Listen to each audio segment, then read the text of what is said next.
Bonjour, aujourd'hui j'explique un modèle d'anatomie descriptive.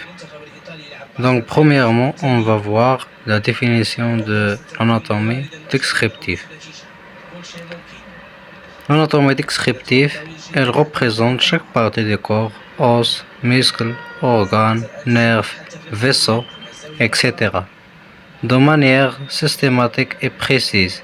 Il utilise le langage anatomique normalisé basé sur les plans de référence sagittal, frontal, transversal, les axes des corps vertical, transversal, sagittal, et les termes de position antérieure, postérieure, supérieure et inférieure et médiale, latérale, etc. Donc, on va voir chapitre 1, Introduction au système de référence. Premièrement, la position anatomique de référence.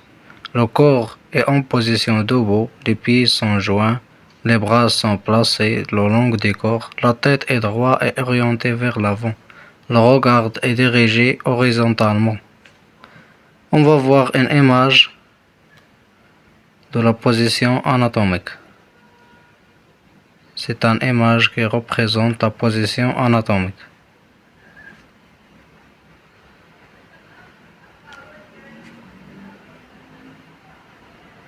Deuxièmement, les plans. Plan sagittal. Le plan sagittal a divisé le corps en deux parties, droite et gauche. Plan frontal. Le plan frontal a divisé le corps en deux parties, antérieure, avant et postérieure, arrière. Le plan transverse. Le plan transverse a divisé le corps en deux parties, inférieure en bas et supérieure en haut. Une image.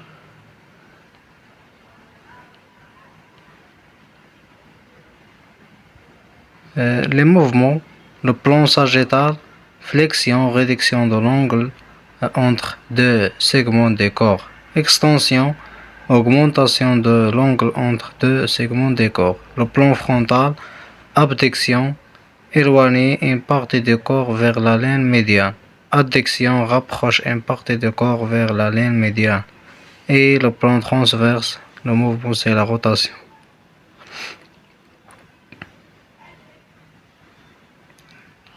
Ça, c'est le mouvement. Ça, c'est flexion. Et ça, c'est extension. Flexion et extension. Et abduction et adduction. And rotation.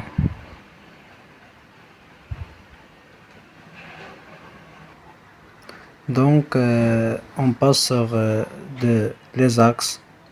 L'axe transverse.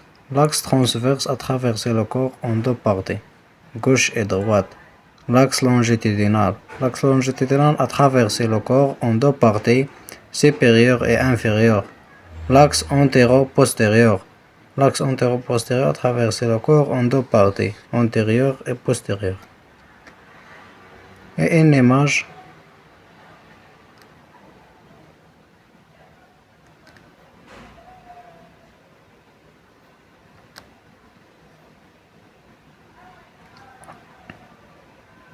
Ça, c'est l'axe longitudinal.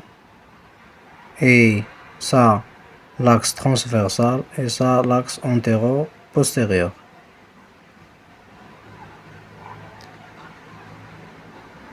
Les mouvements dans les axes. L'axe transverse, le mouvement de flexion-extension. L'axe longitudinal, le mouvement de rotation interne et rotation externe. L'axe antéro-postérieur, abduction et adduction.